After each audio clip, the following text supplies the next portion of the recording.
have a big assignment this afternoon, and that is to explain the world 250 years from now. No, it's actually narrower than that. I'm going to explain America 250 years from now. And I'm not sure exactly how I agreed to take on this assignment, but of course the theme for the Writers' Fest this year is America at 250. So for a historian, the natural thing to say is, well, how about another 250? Should we sign on for another quarter millennium? I am going to open the floor to questions before I'm over. I'm going to commit to do this ahead of time. I have to do this because sometimes I sort of run on and fill up and people don't have a chance to ask questions. But there's a particular reason I'm going to ask you to ask questions, because your ideas of what the world is going to look like 250 years from now are certainly as good as mine.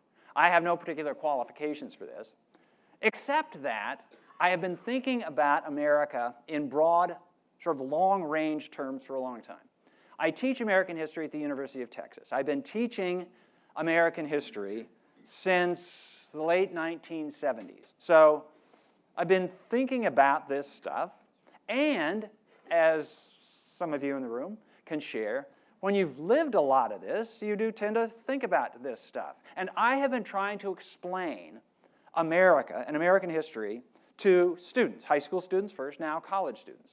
And most of my college students, I still teach graduate students, but the graduate program at the University of Texas has shrunk over time due to changes in the academic job market. But I have more undergraduates than ever. And so this semester I have 650 undergraduates. And they are all of about, they range in age from 18 to about 21 or 22. I get a few outliers. I get some drop-ins. I tell anybody who's interested that I have an open-door policy. So if any of you should find your way to Austin during the fall semester or the spring semester, and you've got an hour free, Monday or Wednesday at 10, do come. And I'm saying this quite seriously because it is, I hope it would be interesting to you, but it's really valuable to my students. First of all, to see that there are people who are older than they are, who are not working toward a degree, who could be doing something else, and they chose to spend their time doing this.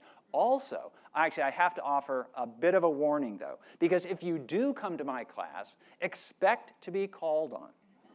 So, and I do this because I'm 20 times during the hour, I throw questions out to my students. And if maybe you can remember how you felt when you were 19 years old. And in a large group, perhaps you were a little bit reluctant to raise your hand and offer an answer to a question. Now, you're older, and you've gotten over that sort of stage fright among large groups of people. And anyway, if I do call on you, then I'll be able to pick you out from most of you from the 18-year-olds. And I'll say, and I would like you to share your life experience, especially if you come in the spring, because in the spring I teach a course that covers American history from the Civil War to the present. And I've lived through a bunch of that. The present is a moving target, of course, and you have too. And so my students will hear what I have to say, but I'd be interested for myself to hear what you have to say. Your experience will be different from mine, and I would like for my students to hear that too. Anyway, so come to Austin, join my class. But I did agree to take on this subject because, well, I have been thinking about American history in these long terms, and the way I'm going to approach it is this. As I say, I have no more insight into what the world's going to look like 50 years from now, 100 years from now. Although, actually, having said that, one of the things I do with my students is I ask them at the beginning of the semester, how many of you, I'll ask you right now, how many of you are perfectly satisfied with the world as it is? If you were czar of the world, there's nothing you would change. Raise your hand if you fall into that category. Okay, this is the response I get, understandably. Now, one of the things I tell my students, and I'll remind you, is that, well, so they are, I would say that the vast majority of my students voted in their first presidential election last November, okay? So they are becoming active as American citizens. And I tell them that, I say, okay, since none of you are raising your hand, I assume that there are things you don't like about the world as it exists. And I tell them that if there are things you don't like about the world as it exists, it's not your fault. You didn't create the world that you are now stepping into. I tell them this at the beginning of the semester. At the end of the semester, when we're getting toward the present, I say, remember what I said at the beginning of the semester about how you're not responsible for the world that you were stepping into? Then at the end, I basically trace with them the 250 years of American history that we are recognizing, celebrating here. And I say, okay, so since this is a year that ends in 25, I'll say in 1775, America looked like this. In 1825 and 1875, and so on. And this is a way of reviewing what we've been over. And then I say we get up to 2025, and I'll do this in May, at the end of the semester. I say, okay, this is where we are. And remember what I said about if you don't like the world as it is, then don't blame yourself, since it's not your fault? I say, okay, now I want you to imagine what the world is going to look like 50 years from now, in 2075. And one of the reasons I want you to do this is because if you don't like the world then, it's your fault. Because we have the privilege of living in a republic, in a system of self-government. I wouldn't make this same argument if we were living in China or Russia or any number of other countries at any number of other times in history. But they are becoming, we are responsible for the world. I mean, now I'm at that sort of 50-year mark of where they were. And I do feel a responsibility. I'm not by myself, obviously. There are 340 million of us Americans. But this is part of what it means to be a citizen in a republic. So take this to heart. Anyway, I'm approaching this question of where will we be in 250 years by examining where we have come from in the last 250 years. And I want to focus on a few particular aspects of the American experience.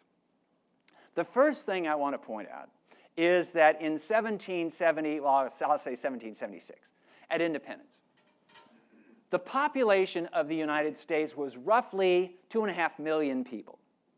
So this is where the country was. Keep that in mind, because when we talk about the things that happened, the American Revolution, for example, the writing of the Constitution. By the writing of the Constitution, 12 years later, well, 13 years later, the population had grown somewhat, but we're talking about a relatively small group of people. A group of people that added together would be, what, the 8th or 10th largest city in the United States. So it's a small group. And here is a question that I pose to my students, I'll pose to you. And I don't presuppose an answer one way or the other. But are the institutions that were created 250 years ago for a population that size, are they appropriate to a population that is over 100 times as large? Can a government that was established to suit 2.5 million people, or 4 million people almost by the time the Constitution was adopted, does it still suit us today? One of the principal questions of political organization is what is, well, I'll say most broadly, what is the best form of government? Now, it's something that humans have been trying out for as long as we've lived in more than very small groups. And initially, well, it's hard to say initially when you start with human history. Where do we begin?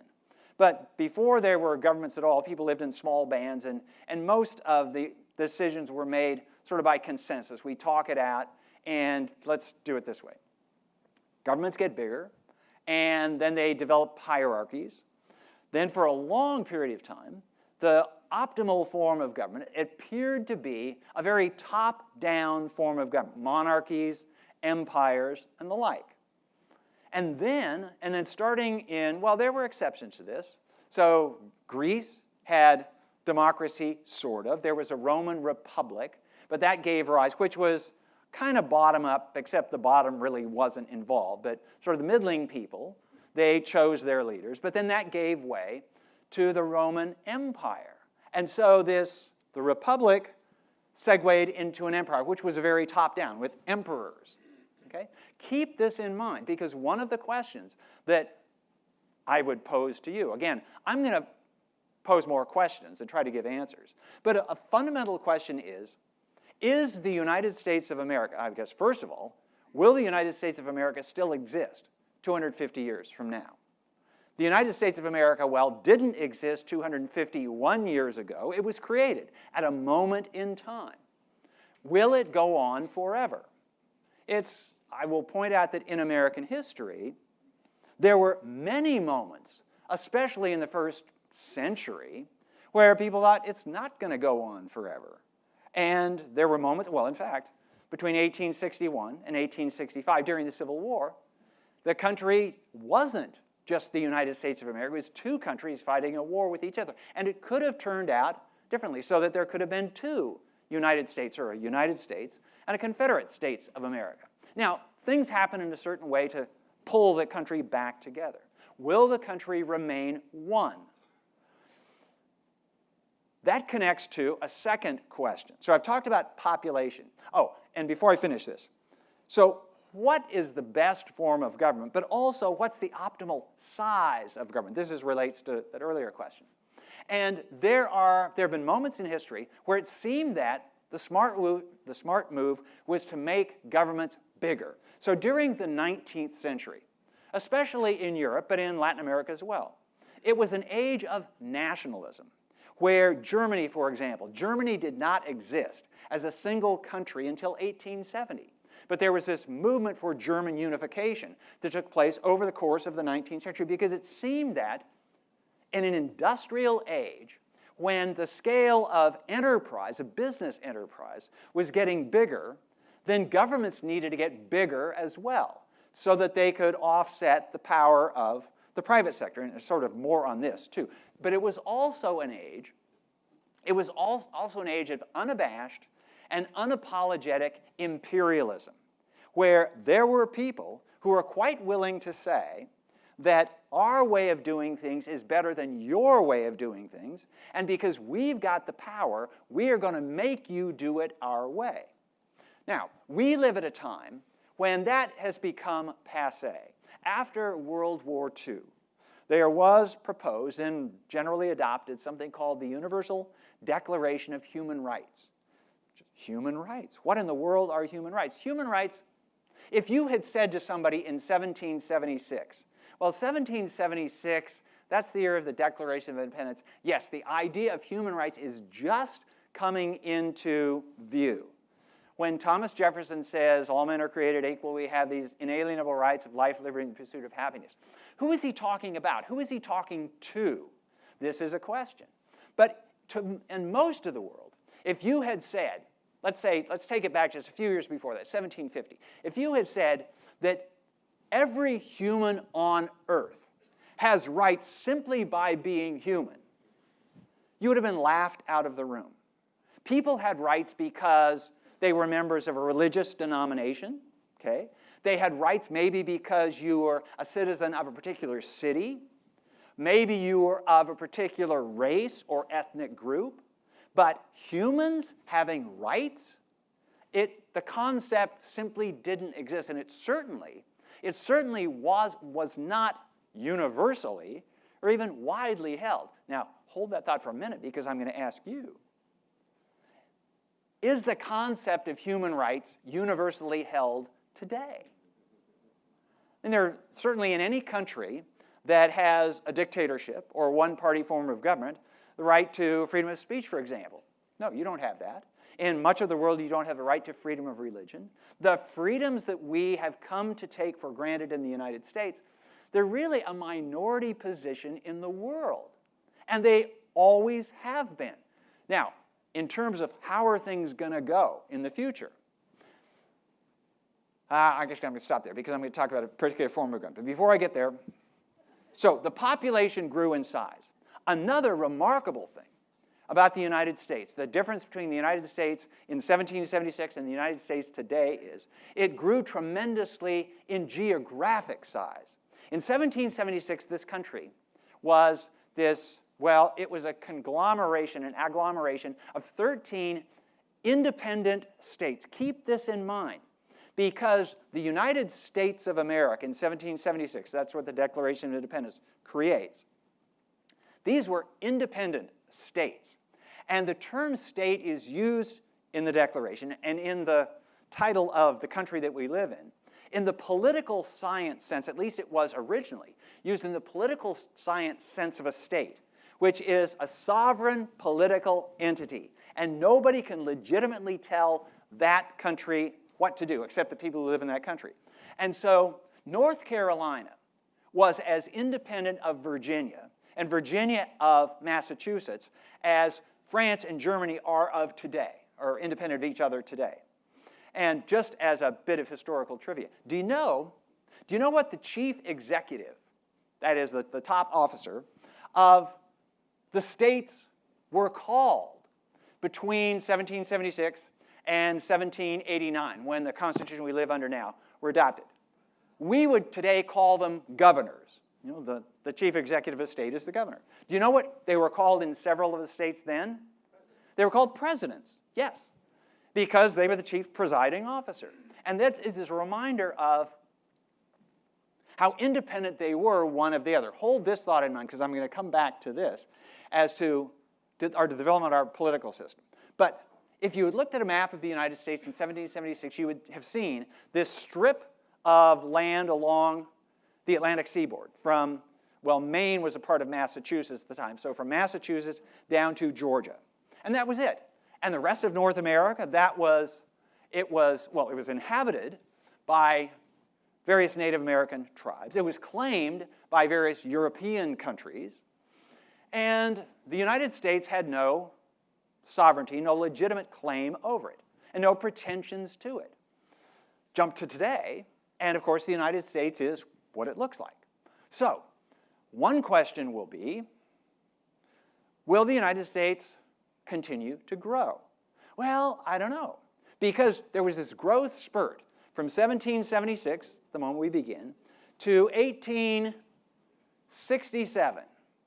And in 1867, the last large addition was made to the territory claimed by the government of the United States. That is the purchase of Alaska.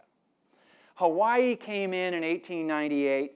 The United States governed the Philippines as a colony for a while from 1898 to 1946. But the map of the United States in 1867 looks pretty similar to the map of the United States today. So why was there that burst of territorial expansion? Why did it stop? Will it revive? Might it reverse? So these are questions. So what is America going to look like 250 years from now? And by the way, I should say, I just chose 250 years because it's 250 on there. We could be talking about a century from now. We could be talking about 50 years from now. Oh, there's one thing that attracts me about predicting the future 250 years from now. I can say whatever I want, and no one will ever be able to prove me wrong. We'll all be dead and gone. But this is a question. Is territorial expansion done? Was that a phase of human history or American history that is over?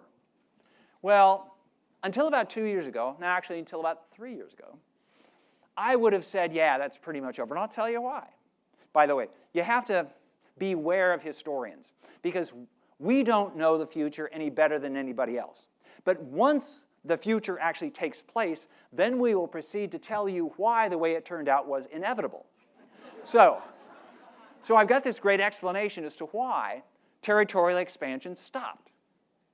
And I'll use the United States as an example, because the United States was an overwhelmingly agricultural country from its founding until the middle, almost the end of the 19th century. It also had a growing population. And if you have a growing population and they all make their living from farming, what do you need to increase every generation? The land available. But what happened to cause this to end? The Industrial Revolution. So starting in about the time Alaska was purchased, the United States shifted its economy from primarily agricultural to primarily industrial. And for factories, for mines, you don't need more land. So in fact, Thomas Jefferson. American presidents have been judged on their economic performance. Have they contributed to American prosperity? And Jefferson was given a big thumbs up for purchasing Louisiana, because all those farmers said, there's enough farms for us for the next 3, 4 generations. Actually, Jefferson was prone to exaggeration. He said for 1,000 years. Anyway, not that long. But after that, how are presidents judged in terms of the performance of the economy now? What's the big figure they look for? Is it it's the GDP, but also there's that statistic that comes out on a Friday morning. I can't remember which Friday of the month it is. The jobs. How many new jobs were created? So land was, to the period before, let's say about the 1860s, what jobs are today. And so if you are a great American leader, you will add to the American domain back then. But once people work for other people, once people work in factories, you don't have to add territory anymore. And in the case of the United States, that's largely why it stopped. It's not that Americans became any, what shall I say, less acquisitive. And Americans were pretty acquisitive. That's how we got all this land. And Americans weren't less acquisitive, but the acquisitiveness took other turns. Now, I said that I would have said until about 3 years ago, 3 years ago, yeah, 3 years ago in about 3 weeks, that wars for the conquest of territory, they're over and they're not coming back. Because the challenges that governments have and the challenges they pose to other governments, they involve issues other than territory. And then the Ukraine war began. And this was clearly a power grab by Russia of Ukrainian territory. I will say this, though, that it is a little bit different than the wars of territorial conquest that were followed. Certainly in American history, California, as you know, was acquired by the United States as a result of a war with Mexico in the 1840s. And at the time, California was very lightly populated. And it was populated by the United States over the next 100, 150 years. And it was filled up. So countries acquired territory so they could fill them with people. Now, I haven't seen any sort of explanation for the Russian invasion of Ukraine in terms of a lot of Russians want to move to Ukraine and take that territory. So I would have said that. So I was taken by surprise. And I do not know exactly what is in the head of Vladimir Putin. One can talk about a buffer state, keeping NATO at bay, whatever it might be. Now, of course, that didn't apply directly to the United States, but then Donald Trump got elected again. And Donald Trump talked about forcibly acquiring Greenland. And I thought, are we going back to the 1860s and claiming the Panama Canal zone? And doing it whether the inhabitants of the territory want it or not. So one of the reasons I'm a historian is I like my subjects already finished. I like the people that I write out to be dead and not to surprise me by doing something unexpected tomorrow. But I don't know. It's entirely possible that we have entered a new a new version of an old age, where people, governments, they want territory. And territory has some meaning. The meaning will be different now because the percentage of the human population that makes its living by farming is much smaller than it was. So today, of the American population, it takes between 1% and 2% to grow all the food that the rest of us can eat. And a lot of the food is also exported. So as the agricultural industry changes, then the need for land changes. Anyway. So the basic question is, will the map of the United States in 250 years look like it does today?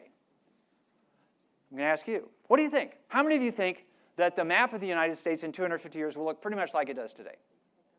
Okay, how many of you how many of you feel confident it'll look substantially different? Okay, yeah, well, we're both guessing. I will just add that it may be that the United States will get bigger. Donald Trump has spoken of Canada as a 51st state.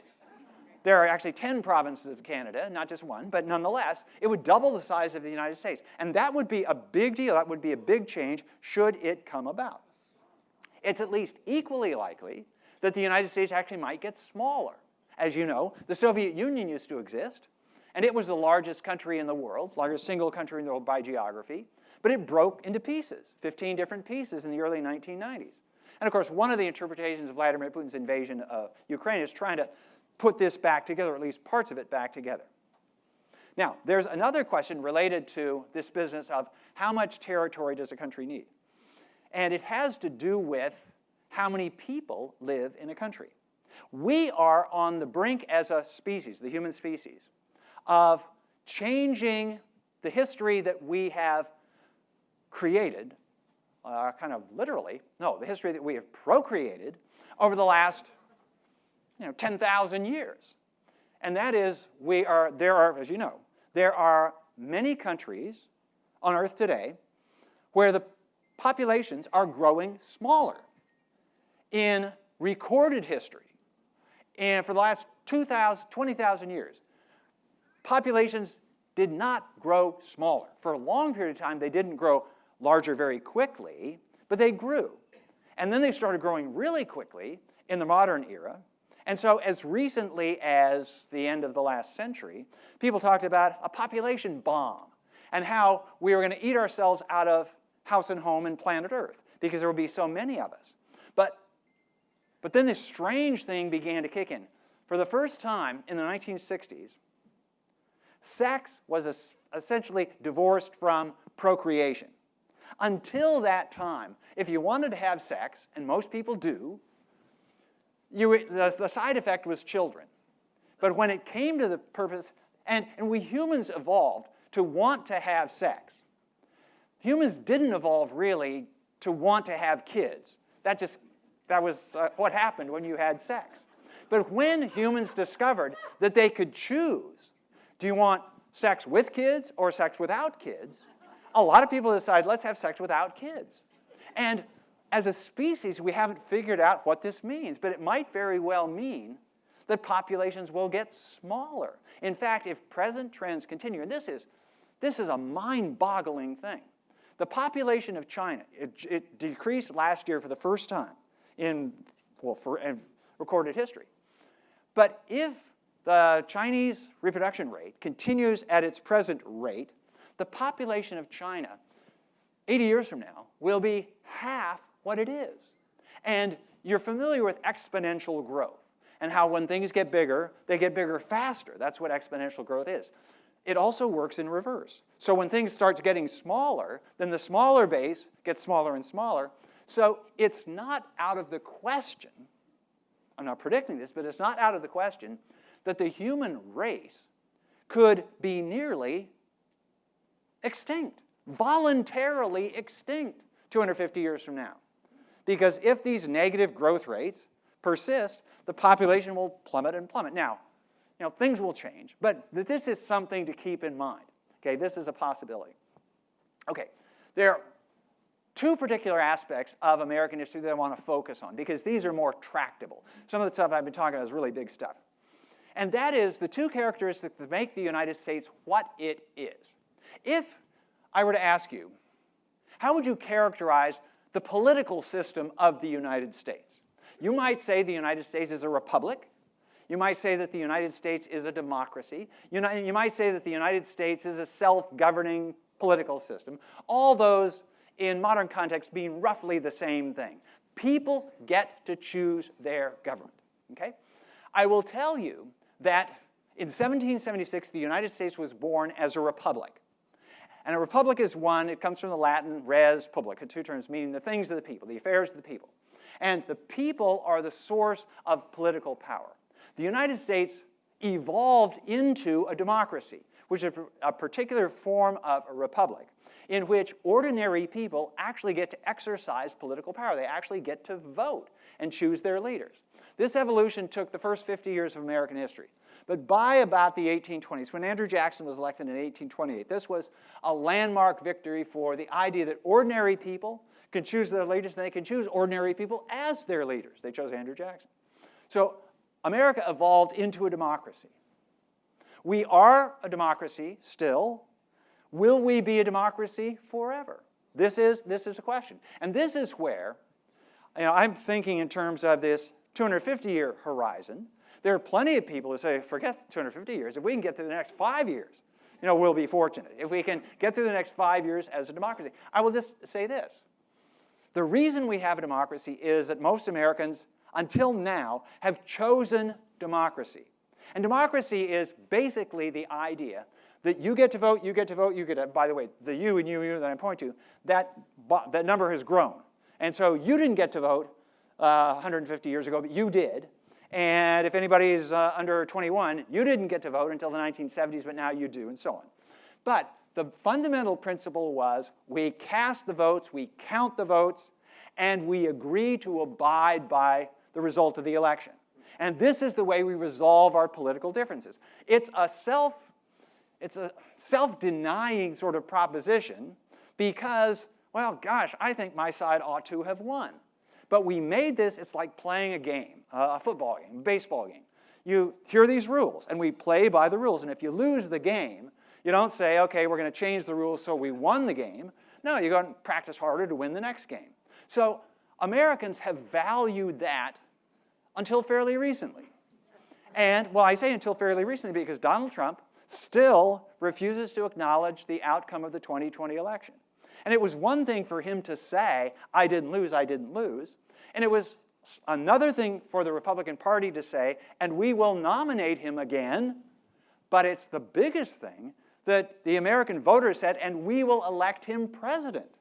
So it really makes you ask, how much do Americans as a body value democracy?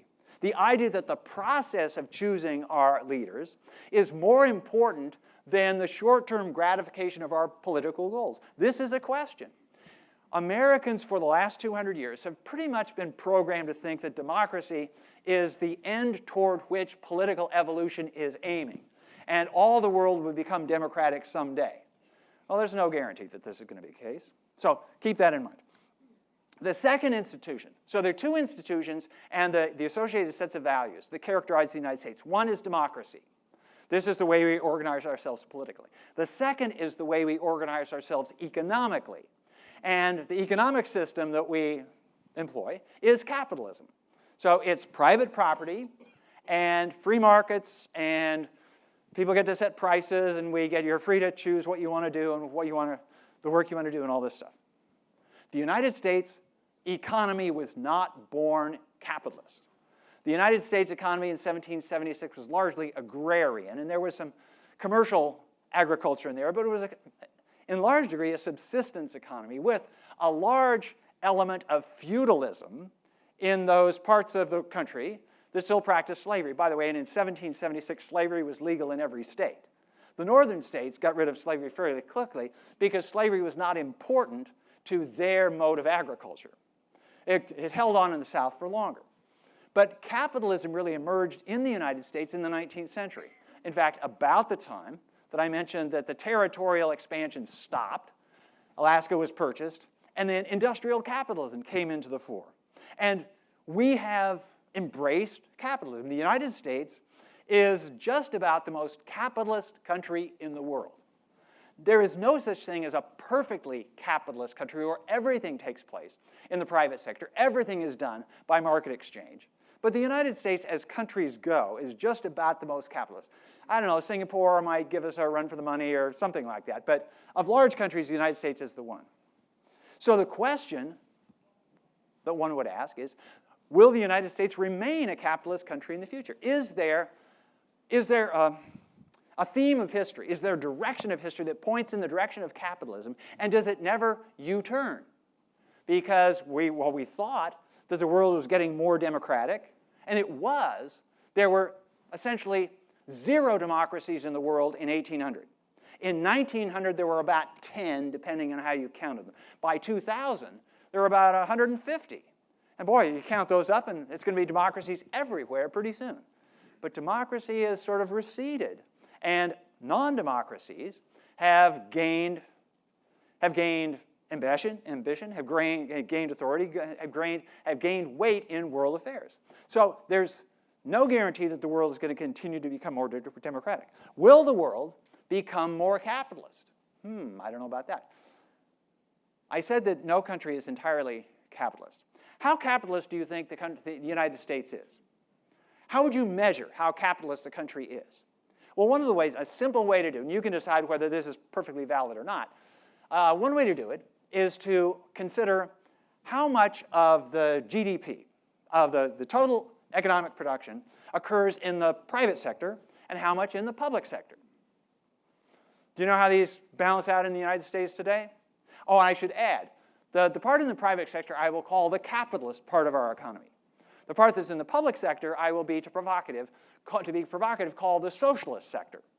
So how large is the capitalist sector compared to the socialist sector?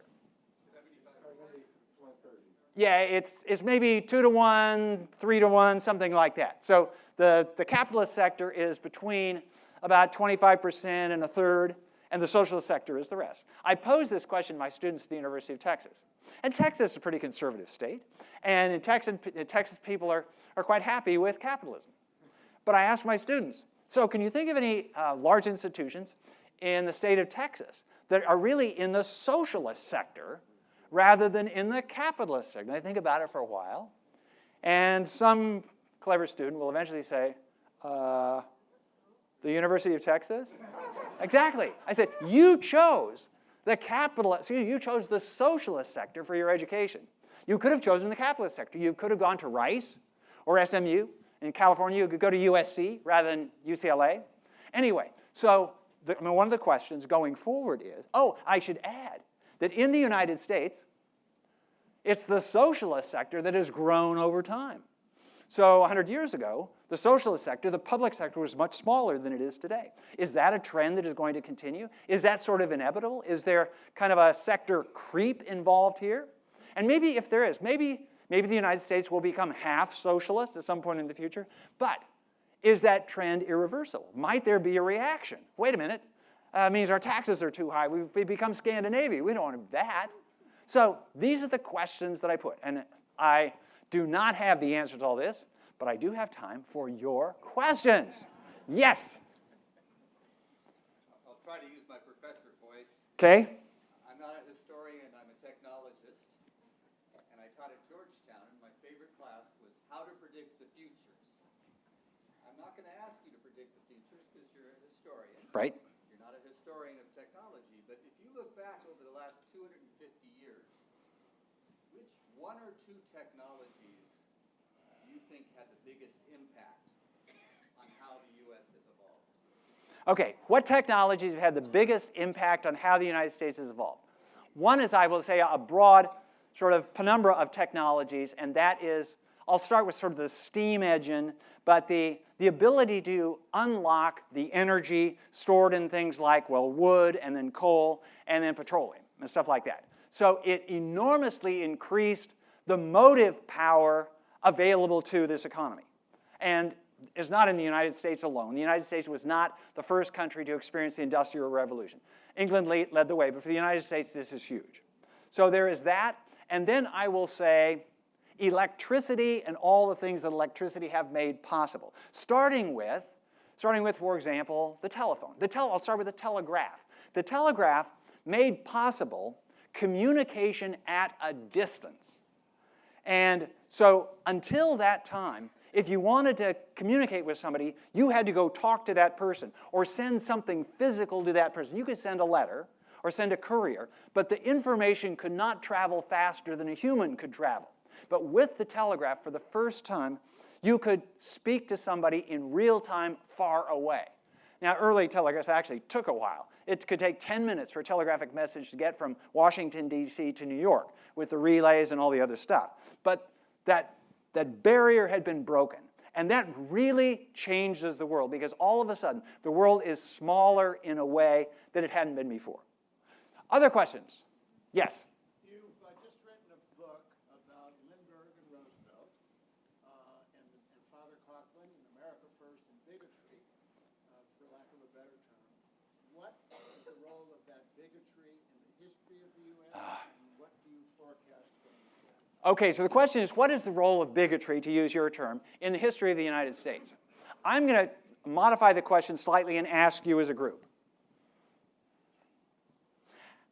How many of you have more what shall I say, confidence? Or how many of you think that humans tend to be guided by their better angels or their worse angels? Raise your hand if you think that humans are generally good people and can be counted on to do the good things. Good, good. How many of you think the opposite? Okay, the optimists, they win out a little bit. Okay, the reason, and I'm posing the question this way because that's what it really comes down to. We are capable of generosity. We are capable of the ability to sympathize with other people, of doing good things for other people. We are also capable of being bigoted. We are capable of doing harm to other people. These are part of our human makeup. Now, I would contend that a lot of this is wired into our biology because our brains, our limbic systems, have trained to respond to threat really fast. And so it's easier to inspire a fear reflex and a fear and a fight reflex than it is to inspire generosity. Because if you don't move fast enough when that shadow is coming toward you, you could be dead. Whereas we can take our time to be generous. But I would say that if you want to look at human history in the large, it's a struggle, I'll put it in these terms, between our better angels and our worse angels. Somebody asked me yesterday, and I really dodged the question, partly because I knew I might be speaking about it today, was, well, what about World War III? Because I was talking about World War II. And I really didn't answer the question about World War III. But this is a fundamental question of history. Why has there been no World War III? And I have to always say, yet, because there might still be. But this gets at a similar sort of question that I'm dealing with, because let me ask you this question. I'll put the question this way. How many of you think that humans are basically peaceful, and if left to themselves, they will find peaceful ways of resolving their differences? And they go to war because maybe they are badly led, or a few bad people get in positions where they can influence larger numbers, but they're not really representative of humans generally. To put it another way, how many of you think that peace is the default setting of human nature and the human race? Okay? How many of you think the opposite? That war, that doing bad stuff to other people is the default setting? Okay? So this is a fundamental question. I should add that in all of this talk about where the United States is going to be in 250 years, it presupposes that we don't blow ourselves to smithereens. Which, and I say, why has there been no World War III yet? It could happen tomorrow. And then, of course, it would make all of what I've said just a waste of breath. But there are other, call them humanly existential threats. So what if climate change continues in a way rendering most of the United States uninhabitable? So what will happen then? Will the United States move to Canada? Will the United States be abandoned? Will the Coachella Valley, will it be abandoned because it's too expensive to live in? I was talking to somebody about this question of climate change in North Dakota several years ago, and they said, bring it on.